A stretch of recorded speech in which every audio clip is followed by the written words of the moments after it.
Hello दोस्तों, स्वागत है आपका आपके अपने YouTube channel create wealth with Atul में। मैं हूं आपका दोस्त अतुल गोयल। आज हम बात करेंगे लॉरस लैब की फार्मा सेक्टर से जुड़ी हुई एक अच्छी कंपनी, दिग्गज कंपनी। नीचे के लेवल से काफ़ी रिकवर हुआ है। किस लिए रिकवर हुआ है उसको भी हम देखेंगे और ये कैसे ब्रेकआउट लेवल के ऊपर खड़ा हुआ है, यहाँ से ये अच्छे रिटर्न्स बना के दे सकता है। और ऊपर के लेवल से भी काफ़ी अभी भी डाउन चलता हुआ नज़र आ रहा है।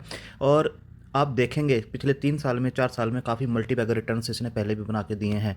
तो बात करेंगे सबसे पहले निफ्टी के ऊपर। तो निफ्टी आप देखेंगे 16,630 के आसपास बंद हुआ है और 0.21% की तेज़ी के साथ। इसका जो 52 वीक हाई आप देख सकते हैं 18,604 के आसपास का है। अभी 16,600 के आसपास ये काम कर रहा है, यानी 2,000 पॉइंट अपने 52 वीक हाई से नीचे है। बात करते हैं लॉरस लैब की। लॉरस लैब जैसे आपको पता है कि एक फार्मा की कंपनी है और 580 के आसपास ये इस टाइम पे काम करती हुई नजर आ रही है 4.74% के अप के साथ लास्ट ट्रेडिंग सेशन में। तो आप देखेंगे 587 का इसने एक हाई बनाया था और उसके बाद देखेंगे जैसे मैंने बताया एक मल्टी बैगर रिटर्न्स इसने दिए थे। तो अभी देखेंगे 723 के आसपास का इसका हाई है और वहाँ से अभी स्टॉक जो है नीचे चलता हुआ नज़र आ रहा है 580 के आसपास, और 334 के आसपास के इसके लो हैं। अगर हम बात करें इसके फंडामेंटल्स की, तो आप देखेंगे कि जो कंपनी है फंडामेंटल में काफ़ी स्ट्रॉन्ग है।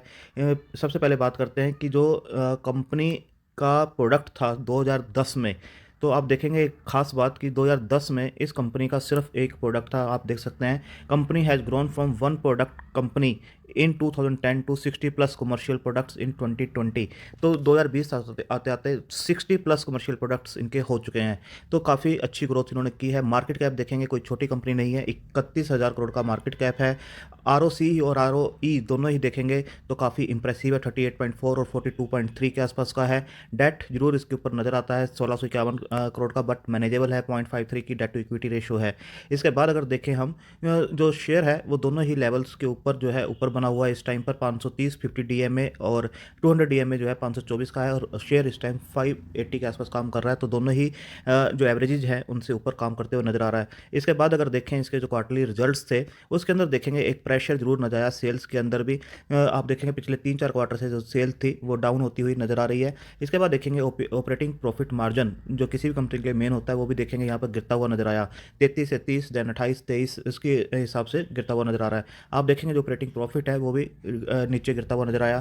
तो नेट प्रॉफिट्स देखेंगे वो भी आपको नीचे जाते हुए नजर आ रहे हैं। तो कोई भी क्वार्टर इसका आने वाला अगर अच्छा निकलता है तो बिल्कुल ये स्टॉक यहाँ से भी ऊपर जाता हुआ नजर आएगा। इसके बाद देखते हैं जो ईयर एंड इन्होंने क्लोज किया है मार्च 2021 का, वो देखेंगे 4769 करोड़ के आसपास की सेल्स के साथ इन्होंने क्लोज किया है। अगर आप देखेंगे 2010 में ये सिर्फ 214 करोड़ के आसपास की सेल्स निकाला करते थे।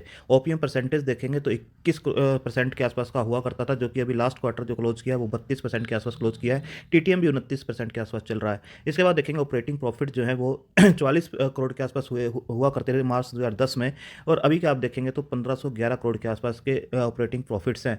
अगर टीटीएम को भी देखें तो 1375 करोड़ के आसपास के हैं। तो आप देख सकते हैं मैनेजमेंट को काम करना आता है, मतलब कहाँ से कहाँ तक कंपनी को लेके गए हैं। तो 3-4 क्वार्टर अगर सही नहीं गए हैं तो आने वाले क्वार्टर इसके अच्छे जा सकते हैं।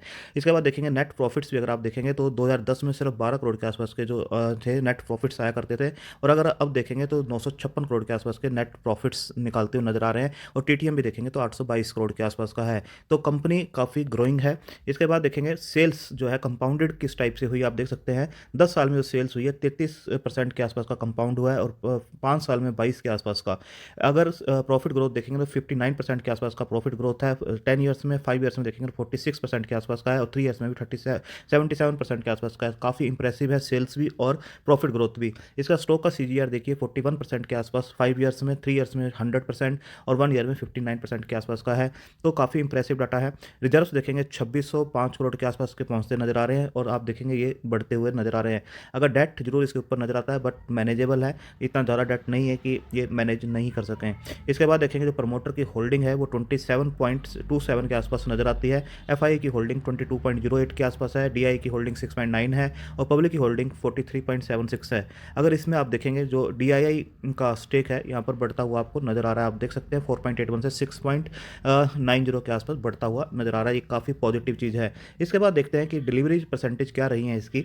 तो आप देखेंगे कि इसका वॉल्यूम जो है बढ़ता हुआ नजर आ रहा है। आप देखेंगे 26 लाख से सीधा 50 लाख के आसपास से जाता हुआ नजर आ रहा है। 1 मंथ का एवरेज वॉल्यूम जो था पहले 26 लाख के आसपास था, 1 वीक का 24 लाख के आसपास था और एक ट्रेडिंग सेशन पहले देखेंगे तो 14 लाख और लास्ट ट्रेडिंग सेशन में देखेंगे 50 लाख के आसपास का है। बट जो मेन प्रॉब्लम है वो है इसकी डिलीवरी परसेंटेज अभी उतनी नहीं बढ़ रही है, 20.86 है, तो हो सकता है ये थोड़ा सा रिट्रेस करता हुआ भी नज़र आ सकता है। तो बात करें, जैसे मैंने बोला, काफ़ी मल्टीपल रिटर्न इसने बना के दिए थे, मल्टी बैगर रह चुका है। 3 साल में देखेंगे तो 689% के रिटर्न इसे निकाल के दे चुका है। 1 ईयर में 58% के रिटर्न, ऊपर से डाउन आया है तब भी आपको इतने रिटर्न दिखाई दे रहे हैं और कहीं भी देखेंगे तो आपको ये अब माइनस में दिखाई नहीं दे रहा है। 3 मंथ में भी 9.77 है, 1 मंथ में 5% है, 1 वीक में 7.71% है।